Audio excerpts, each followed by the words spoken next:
Welcome to another episode of Black Lagoon Reviews, where we metaphorically slice and dice our way through horror films of old and new. I'm Brian, not psychically enhanced, but open to offers. I am Madman Hacks. Oh. And I am no longer here because my head exploded. Okay, I like that one. I think that's good. That's relevant. So, we are now, 3 movies deep into our Cronenberg marathon. Technically, I am 4. You're 4 movies deep, yeah. But that's not Black Lagoon canon until we watch it together. So, yeah. We started with Rabid, and then we went on to The Brood, and now we are on to Scanners. Which, by God, what a great movie. A little ass backwards, if I do say so myself, because we went from 2 instead of 1. Shivers is his first produced film. He had 3 underground films prior. Okay. Which I don't know anything about, but maybe one day we'll cover those. Sure. If we ever get our hands on it. But yeah, I stumbled upon Shivers at my local Walmart, and I was just like, I saw Cronenberg, and we had just watched Rabid, and I'm like, oh, I have to get this, and I couldn't wait, so I had to watch it, and I just have to say, I can't wait to see your reaction. Really? See, I look forward to it. Some people said it's the weaker version of what Rabid should have been. Other people say it hits on a stronger note than Rabid. Some people say it's just kind of a exploitation film. So I want to watch it and see what it's about. I think it's better than Rabid. Okay. Yeah. Interesting. So, yeah. But here we are. We're waiting around uncertainty. Nobody knows anything. We need your inaccurate synopsis to guide us into this review, Nick. Are you ready? No, but you're to do it anyways. Are you ready for my inaccurate synopsis? No, I'm not, but go for it. Oh no! No! Head explosion effect. You edit this, you can do that. Totally, I could totally pull that off. Wait, that was the full synopsis, am I right? That was it. Yeah, I like it. I think it's good. Okay, so, as always, we're going to give our quick, spoiler-free thoughts on this film. Very quick, very brief, and then we're going to go into a spoiler-filled discussion where we're going to break down all of our thoughts on this movie. With all fun little segments and all that. Yes, all of that great stuff. I loved this movie. I loved everything about it. I have nitpicks, but, we all do, and that's fine. I think this was obviously the height of early Cronenberg so far, and I'm super thrilled to see where we go from here. Videodrome's next on our list. After that, The Fly. If you've watched this movie, leave us a review in the YouTube comments. We'll read it next time. I loved it. I thought it was great. Amazing practical effects. Really disturbing plot. I, again, do have issues with it. I'll break it down, but what a wonderful, unique movie. I'm thrilled I watched it. I have to say, I don't think that this movie was a huge step for Cronenberg. It was a huge fucking leap. I was going to say, this is what they call the pregnant pause in public speaking. I like it. It was a huge fucking leap. And I'm all here for it. Oh, yeah. I have to say that this is definitely up there in spoiler alert, one of my favorite horror movie lists of all time. Cool. Mine too. We'll decide where it falls on that list in the final cut segment, so stick around for that. I as well have some nitpicks about this movie. There are some issues, but other than those issues, I feel like this movie did really well. How do you come up with this? He wrote and directed this movie. Right. How the fuck do you just pull this out of your head and put it on pen and paper? It's astonishing. It's great. I mean, it's obviously just... All right, we need to get to the guts of the film. I want it. There's so much to talk about. Now. Guts of the film. When there's no more room in hell, the dead will walk the earth.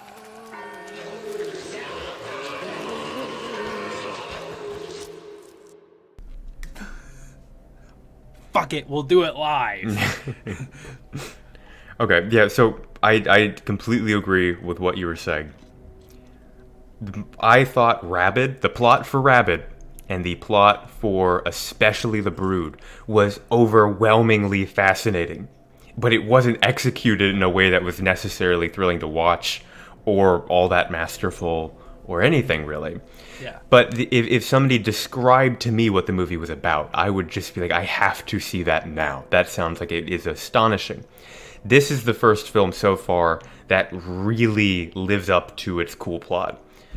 It does run into some issues in the sense that it feels like the movie is only plot. I felt zero connection to any character, no interest in what really befell them. But I was so immersed in the idea of scanners in this world that I wanted to see how it would all fall out. And I guess that leads me into one of my first nitpicks, which is how flat the protagonist was playing his role. And there's a complete justification for that in the sense that he's supposed to not be entirely human in the sense of being emotionally there. But that doesn't mean you now have an excuse to be impervious to critique. Like, I thought it felt dead sometimes. I have to disagree with you on this one, Brian. I think that he pulled it off really well. No matter how flat he was, it was just his character, the lack thereof. I'm all there for characters who lack character being their thing. In fact, I've seen movies pull it off really well. Mm-hmm. There was some line delivery in here that didn't just make me like, oh, I don't really like that, but took me out of the movie for a moment and made me like reappraise the situation. Like, oh my God, that was really interesting how he delivered that line. Honestly, and that to me is a different thing than playing a flat character. It wasn't as jarring as it was for you. Like, for me personally, it wasn't that jarring. Like, I wasn't really taken out of the movie. I was there from beginning to end. As soon as that head exploded, Jesus Christ. Oh. Whew. Whew. Yeah. From the beginning, the movie sets a great stage for itself. I mean, like, right from the get-go. And we actually have somewhat of a slow burn beginning for about 15 minutes. And then we get right into this the horrifying cat explosion scene, which essentially tells you what the movie's about the rest of the time. It's an inscrutable, crazy thing, and you just kind of you go along for the ride and wait for the characters to stop and it's almost explain to the camera what's happening, and then they go on again. And it's kind of like you have those moments of like of exposition that are sprinkled all throughout the film. When before this, Cronenberg would really be exposition heavy at the beginning, I feel like, in the last two movies we watched. This time he really spread it thin throughout the whole film and let the characters kind of reveal it slowly, which I thought was great. I don't know. When we first watched his second movie, which was Rabid, and then The Brood, which was his third movie, I was kind of like expecting something entirely different, and I don't necessarily know what that was. I don't know. I was more expecting not necessarily like a slasher film, but like more monster-esque. Like, yeah. Like, I don't know, The Thing. Not necessarily The Thing, but something like made for sci-fi. You know, those movies that you have like creatures, like, I don't know, killer hornets or whatever, attacking people. It's just like body horror galore, which would be The Thing, and just like mix it together. But for me to truly understand Cronenberg, after watching Shivers, I finally kind of like unlocked and understood Cronenberg after watching his first debut of his movies. So that kind of just made me kind of like appreciate the previous movies that we've watched, and although they were very flawed, I understand them more. Yeah. Which is a breath of fresh air for me, because I don't like to hate movies that don't deserve to be hated. I think that he puts a lot of love and passion and kind of just like this admiration and respect into his craft, his art, and I watched some of the bonus features on Shivers, and I know we're not talking about Shivers, but we're talking about Cronenberg here. He talks about how getting this movie out and like fully producing it, like people wanted other people to direct this movie and give him like writing rights. And he was like, no, I have to direct, I have to write, it has to be all me. And he stuck to his guns.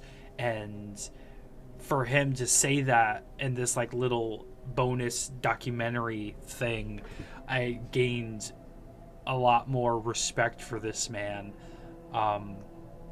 Not only did I gain some knowledge and understanding for Cronenberg, I have grown some admiration for this man now.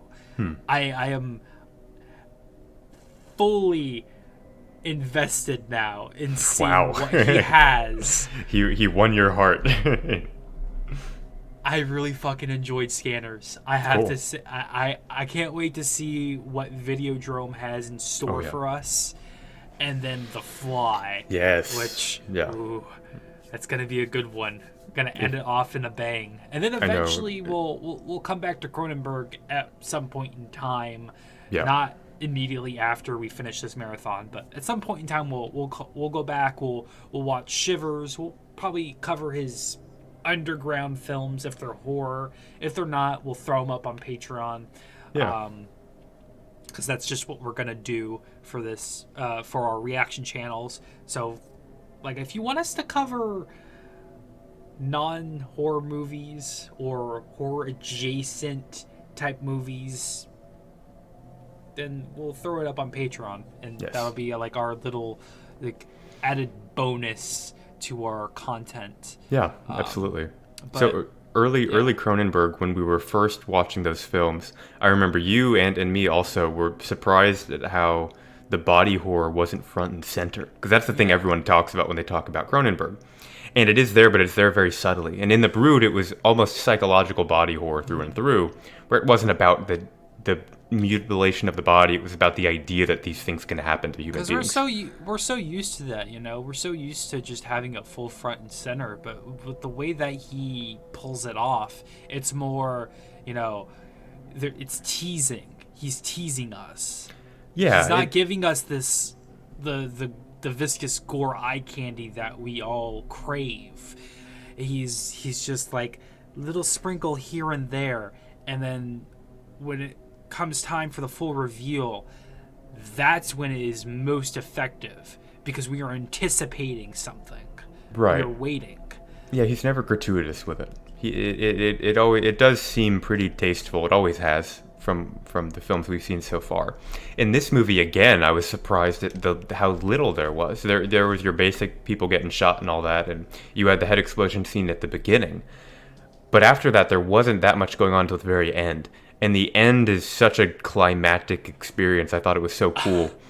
It's just like, it felt like that sequence in, oh goodness, was it The Brood, where they fall off the overpass and the car flips and then a truck hits them and then the car flips again and then it falls off a ditch and then it explodes. It's just like constant. It felt like that sequence. And then it flies up in the air, and then it rolls down a hill. And Right. Then it gets hit by a train, and then Just the train constant. explodes. And Worst then case scenario car accident. People are running out of the train. They're on fire. They're screaming, and then Yup. they get hit by Acme. Yep, there it is. Meet. Yeah, I Every think time. this felt like the best, I guess the most balanced version of his vision and his execution. In the other films, it's always been asymmetrical, where he has this amazing idea, but it didn't get onto the movie properly.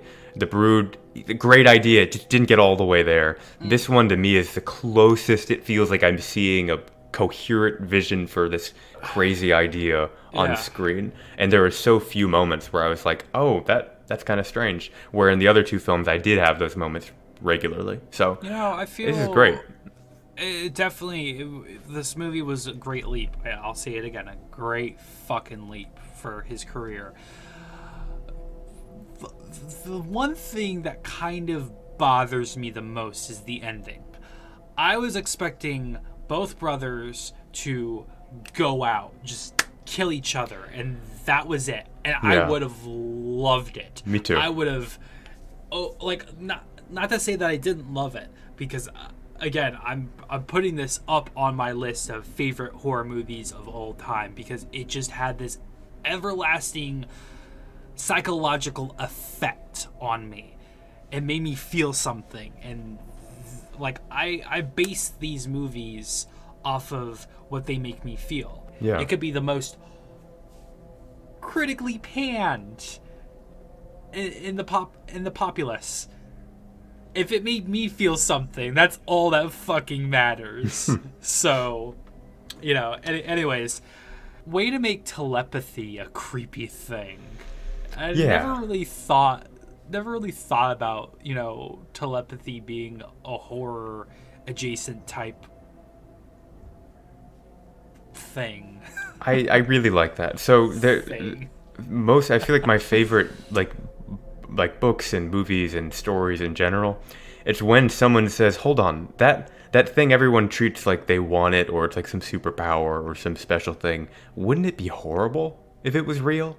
Like we have like now it's just a tried and true like just trope of like, wait, if you lived forever, wouldn't it be bad? And now it's just like everything is explored it to death, and it's like, all right, I'm done with that.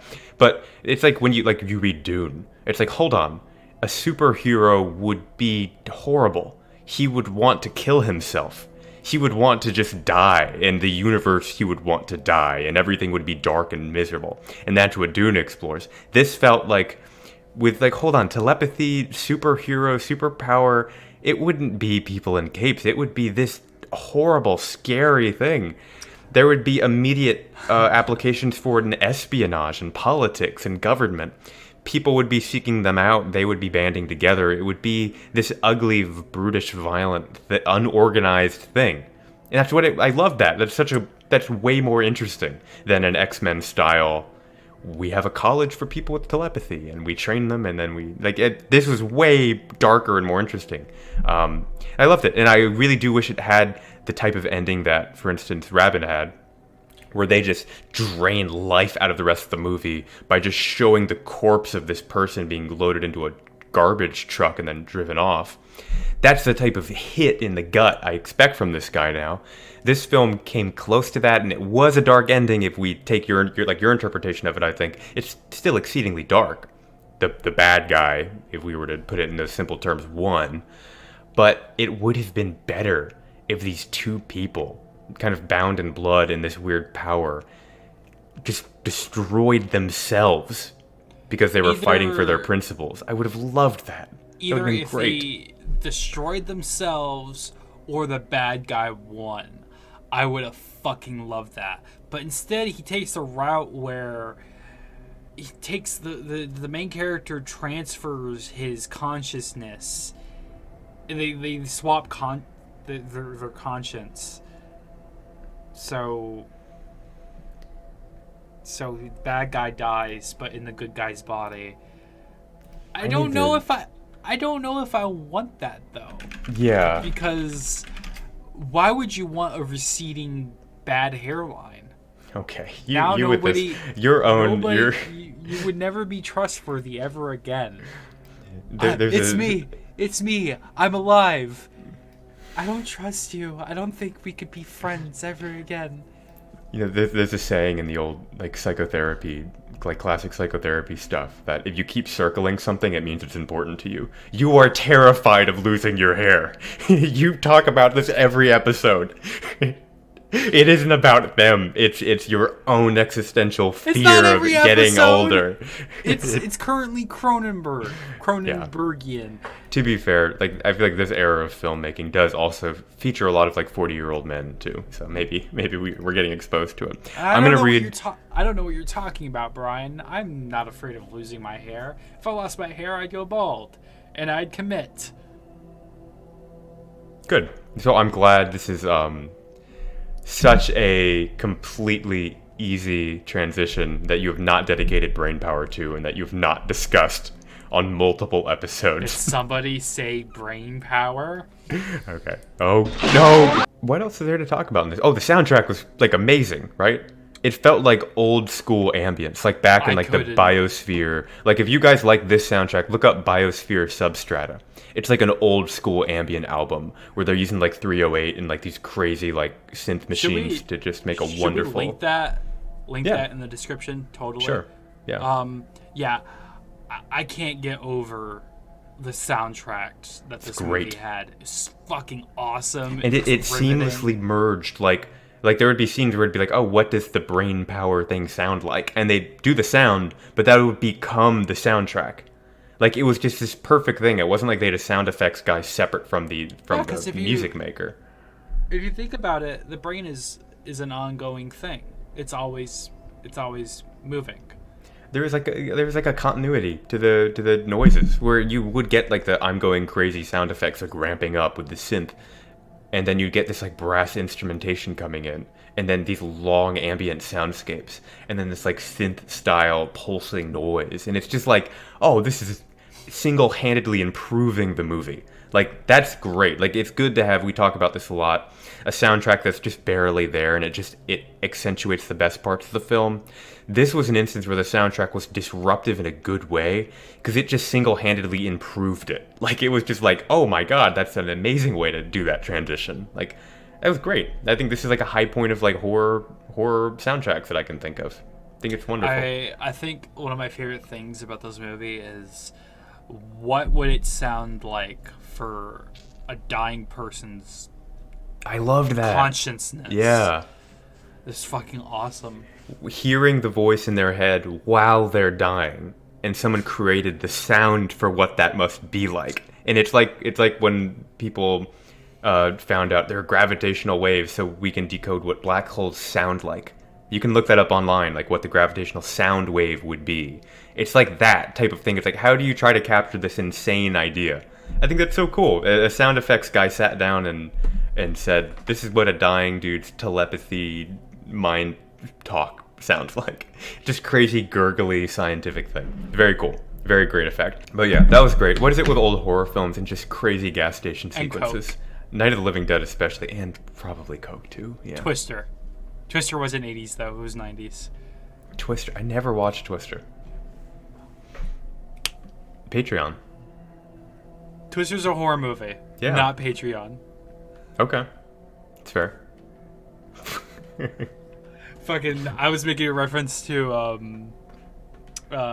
Invasion of the Body Snatchers, the 1970s remake. I love that Fucking- movie. That movie's so good. God, did How you is that not on my list?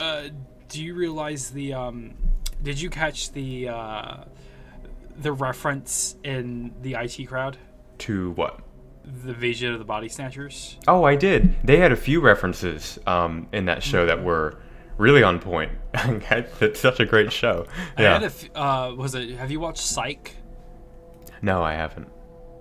Yeah, you have to watch Psych. There are so many horror movie references. There's an episode called, was it Saturday the 13th or Saturday the 14th or whatever? And it's literally like Friday the 13th Part 2. Cool.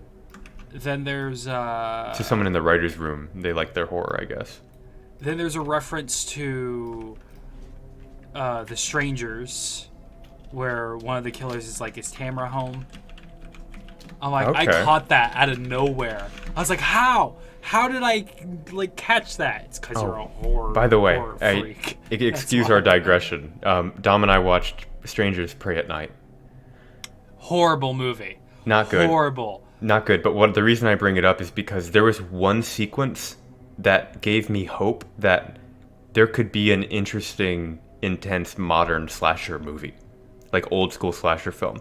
There was a pool sequence where the That kid whole was... sequence is pretty cool. I was like, why isn't this the whole movie? We don't need the lazy writing. We don't need the lazy, like just annoying formulaic. He's in a car, and the car is perfectly positioned to He's- drive her into the house, and she's in the house, and she's perfectly positioned to chase her with a knife, and then he's there in the car again to drive her. It's like it's a video game, this stupid linear storyline. And he's bleeding out in the pool. This needs to be the entire movie of just him bleeding out in the pool. Yeah, Just dying. that whole pool sequence is so like, it's like there's like such a great old school vibe to it, and it's Right. tense, and it's just a kid being just brutalized, and it's like, this this is hard to watch. This could be a movie. Why do all the extra work to make something so lame for this tiny nugget of gold in this ugly film? That the scene that really gets me is the mom getting killed off and the daughter's just standing there watching, like, the whole fight time back.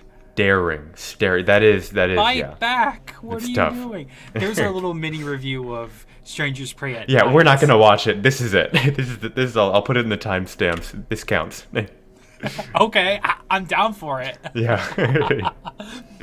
I'm all down for it because this is technically a podcast, so Yeah. why not? Lawless. Sure. Lawless. What would you give Strangers Prey at We're Night? doing the whole deal. Oh my god. Well, it's got to be. Well, I need to do an Excel sheet of all the ratings. I wish we had fans because then I could tell them to do it I'd give for it me. I give it a 2 out of 10 slashes. Yeah, it'd have to be low because I have to account for the lazy writing, like the unfair lazy writing. Obviously, the production value is insanely high. Obviously, they blew millions of dollars on it. Obviously, the acting is fine. They're dealing with a bad script. All of that taken into consideration, it was just such an underwhelming mess. Obviously, whoever greenlit this movie was insanely high. Yeah, I mean, well, they, unfortunately, all of their ideas about why the movie should be made were right, because I promise you they made so much money on it. I promise you they got what they wanted out of it. So technically, it was right. This was never going to be a film festival movie, right? They knew it was Cash just cow. like cash cow, get teens in seats, it'll do its job. So, yeah. Opposed But- to Duck Cow. Cow Duck. Wow, that was yeah. Opposed to yeah. Deep cut into Brian's life, into the ducks that frequent his patio and eat from his garden. Now oh god, wow. Talk about digression. Yeah, we derailed this Train to Busan level. But you see, it's derailed to where it was supposed to derail. It was very linear. There you go. So Yeah. somewhat like Train to Busan. I think it's fair. That's a fair. So, Strangers Prey at Night, I've got to give it 1 out of 10 slashes, just because to me it's like the epitome of like. No, we're done. We're done. I need. Hold on. No. You started this. I'm gonna do my review too, and then we'll move on. 1 out of 10. Because to me, it's like bottom of the barrel. It's the type of gigantic budget movie where it's like you have all of this brain power going into this, and everybody's capable of so much more, and you're actively choosing to waste this money because you're just saying the people who are watching are just dumb teenagers. So whatever. So you're telling me that Do more. Strangers Prey at Night is just a black screen that punches you in the face. I'm saying it is so close to being a black screen that punches you in the face. It's right there. The only difference is the black screen cost like $30 million. I know that's not true. And it just feels like everyone compromising because they think that their audience is just going to be dumb, fresh out of school. Like what do we do on the weekend, kids? And it's like, these are horror fans. They're going to be horror fans for the rest of their lives. Give them great stuff to love and be excited about. Like, I just that to me is an ugly way of looking at it. Anyway, All right, you ready to put Strangers Prey at Night to rest, and then we get on to the voices? oh, we're doing a full episode in the episode. I can't do it. Oh, It's God. it's episodeception, and Burn it in an exploded pickup truck and then kill it on a bridge right before it pulls a hammer down on me or whatever. All right, however that movie ended. all right, I'm pulling IMDb up. No, I'm kidding. we can't do it. We're ready for the eulogy for this film, though, aren't we? Yeah, we are. Ashes to ashes, dust to dust. May God be with this young man's soul. And may Ron Lang. Okay. Strangers Prey at Night. I'm kidding. What a I hate dumpster fire. I hate even joking about giving my time to that movie. Like, I hate even joking that we're doing an episode about it. All right. 1981 Scanners, directed by David Cronenberg. Oh, what a joyous film. What a joyous film. What are we burying this movie? How are we burying this movie? And what are we feel like burying it with? It has to be head explosion, right? That's kind of the most iconic scene. I feel like we have to, or I have to duel the movie dueling. itself, Yes. and then it starts slitting my like poking holes into my wrists and I'm bleeding and I'm falling apart, and then I transfer my mind into the movie. Me, I am Scanners. Wow. Me. And then end of the third act, we bury you as Scanners, and that's kind of like the emotion. Okay, I like it. Let's do that. Okay, cool. Yeah. So we're burying me. With what was the drug called? Ephemeral. Ephemeral. Yeah. Ephemeral. We're burying it with ephemeral and an old man who likes to monologue to himself before he dies. Yeah, that was a real deal, like Shakespearean thing he had going on there. Like he just short of looked at the camera and talked to the audience. Two more things I forgot to mention in the guts. How Fear 2 and 3 was inspired by this movie. It has to be, right? It has to to be. be. It's too close to not be. Yeah. So we're gonna throw those 2 copies in there as well. You know what? Voices from the other side. Well, sometimes that is better. This is derailing as fast as possible. That's all right. We're on fire right now. All right, this one's from Wart. It's spelled like WORT and then WART. Wart. Published on the 15th of July, 2003. Wow. Gave it 3 stars and titled it "No Story, No Characters, No Meaning." This surely is one of Cronenberg's weakest movies. There is that he clearly hasn't seen Rabid. There is this: the evil guys want to rule the world, and you're the only one to stop it story, which just can't be taken seriously. Even worse, the figures are mere schemes and failed to raise interest. The story is twisted, confused, and not logical. It has nothing to say. Other Cronenberg films give you stuff to think about: man, the media, or the fiction of reality. This only is one remembered because of some special effects and the cool late 70s design.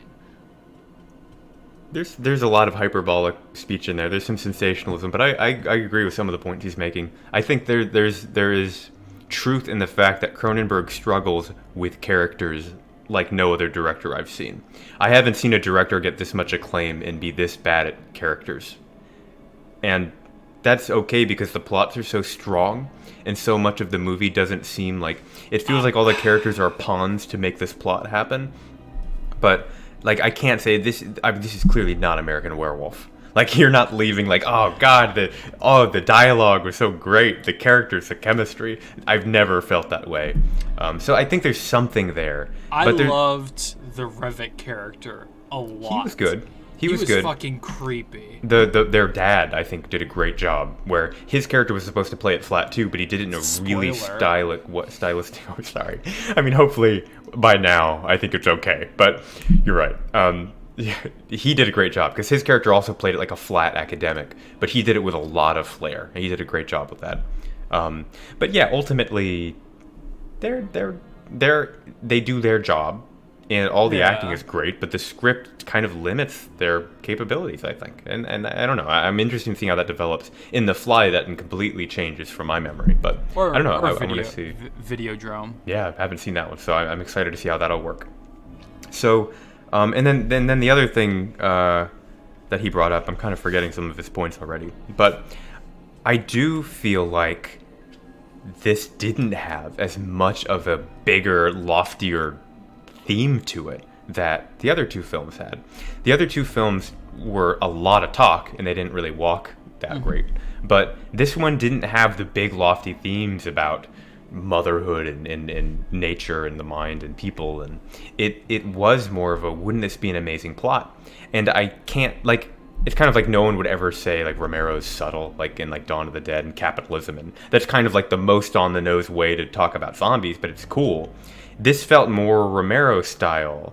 Like, we're just going to scratch the surface of this thing and execute the plot. It was a great movie, and it's my favorite Cronenberg film so far, but it definitely didn't have the depth whether it earned it or not, of Rabbit or The Brood, even if those films were weaker entries in his filmography. That's where I stand, at least. So sensational review from that guy, but I think he's coming from, there's a bit of truth to what he's saying. I get it. I got my guy here. You know that. We've got Ebert. Ebert reviewed Scanners. Again, cannot say it enough. Heavily abridged review. This guy's a great writer. Read his writing as he wrote it. I chopped it all up into pieces to make it, to be considerate of time. Here's what Ebert says. Keep in mind, he did not like the other Cronenberg films. Scanners is a new horror film made with enough craft and skill that it could have been very good if it could find a way to make us care about it. I don't think it does. I never had the feeling during the film that it mattered much who won or lost, who lived or died, just so long as the special effects occurred on time and the movie's lack of elegant chill was preserved. Oh, the movie's look, rather, of elegant chill was preserved. This was the fourth film by David Cronenberg, a Canadian who gathered a cult following for such superior low-budget chillers as They Came From Within, Shivers, and The Brood. On the basis of Scanners, his reputation is overextended. We forgive low-budget films for their limitations, assuming that their directors would reach further with more money. But Scanners seems to indicate that Cronenberg wants enough money to make a better, low-budget movie. But Scanners doesn't get into the human implications very deeply. Instead, it gives us a ready-made plot that seems recycled from old James Bond movies and half-forgotten TV shows. The problem with Scanners is really simple. It's about plot, rather than what happens to its characters. That is a big difference. Movies that are about their plot force their characters through their predestined paces. Movies that are about characters seem to happen as we are watching them. Scanners is so lockstep that we are basically reduced to watching the special effects, which are good, but curiously abstract, because we don't much care about the people they're happening around. I feel like he gave it a 2 out of 4, which for Ebert is actually pretty favorable. That's a pretty neutral review, and I would have expected him to give it less with his review. He's a hard rater. But I feel like this idea that it is about the plot happening, not about the characters delivering their plot, is a real thing. In the books, this is a big thing too, which is you can't just scream your plot at the reader. It has to be emergent from things that are happening. There's no emergent plot development here. It is really just lockstep all the way through. And I think it can work sometimes. I think it worked with this film beautifully. The atmosphere in this film was just undeniably great. But I would like to see that change in Videodrome in The Fly. I guess that's what I'll be looking for. I feel like a sports commentator on we'll see what Cronenberg does up in the next. I don't know. I don't know sports terms. That's all I can do. In the next. Honestly, the visual effects, the very linear plot, and the music, definitely the music, really did it for me. I mean, I could see the issues, but I really liked this movie. I liked it. It was fun. That's all that matters. Great film. Wonderful movie. I guess we're ready for the final cut. Final cut!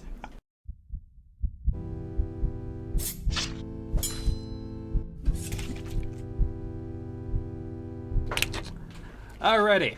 So, it is time to get straight to the final cut. We're already here. We're ready. I'm going to give this movie an 8 out of 10 slashes. Wow. For me, this movie just fucking did it for me. I loved the soundtrack. It just encompassed this uncomfortable feeling within my soul. It made me feel something. The special effects were awesome. Thinking about telepathy being a creepy concept is awesome. Everything about it, awesome. Great. Loved it. Loved the big mind battle between the brothers. Very fun. Felt like it could have ended on a much darker note. Other than that, I also enjoyed the fact that I put the Fear games together that got the inspiration from this movie. Because that has to be a thing. That is totally a thing. Yeah, I'm sure. It seems like it has to be. Okay. I try not to think about these until the moment of. So, I'm going to give this movie an 8.5 out of 10. Okay. I think it is exactly what it wanted it to be. it was a full realized idea. That's the one thing I wanted out of Cronenberg in the last 2 movies is like, man, you have these amazing ideas. Nobody else can touch them. Only you could come up with this insane stuff. Get it on screen in the right way. This is the first time I saw him really do that, and I'm thrilled with it. I can't wait to see Videodrome. I can't wait to rewatch The Fly after years of not watching it. And more Cronenberg after that in our future. I'm really thrilled. I'm looking forward to it. This is a great movie. The soundtrack did so much for it. The ideas in it are so interesting. The aesthetic of the whole film is just undeniably great. It's just beautiful to watch. And it still has that like dreary Cronenberg feeling to it. So I think it's great. This is like the height of what he could do so far for me. I think it's wonderful. 8.5 out of 10. And I already found out where I should put it on my horror movie list. Have you?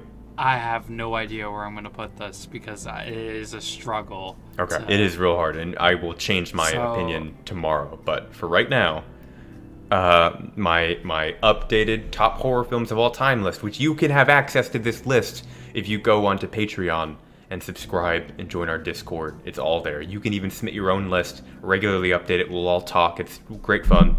Okay, so far, The Thing, Alien, Martin, Hereditary, Chernobyl, the 2019 HBO series, do not fight me on that. American Werewolf in London, The Shining, Scanners. Okay. And 8. what did I have? Because I don't have it pulled up. Oh, let me see. And below that's Dawn of the Dead, Blair Witch Project, Evil Dead, Suspiria, the remake, believe it or not, I know, crazy. 28 Days Later, Invasion of the Body Snatchers, like Mungo, It Follows, Midsummer, The Witch, The Wailing. I'm probably taking The Wailing off, but okay. And then Nick, yours? An American Werewolf in London, Martin, Shivers, Black Christmas, Dawn of the Dead, The Thing, Friday the 13th, Part 4, the final chapter, Halloween 1 and 2, Scream, you're next. Halloween 1 and 2 being all in one. Just being 8, yeah. Yeah. Just so you all know. I consider them I consider 2 an expansion pack on the first movie. So, yeah. Well, that was it. That was our Black Lagoon reviews. Thank you guys so much for stopping by and joining us. And stop by the Black Lagoon Arcade. We're doing horror games. It's great fun. We're not just watching horror movies. We're not just reviewing horror movies. We're also playing video games. We're spreading ourselves thin for you. Press subscribe, please. Before we lose our minds, thank you. Keep tuning in for more Cronenberg. No, Nick.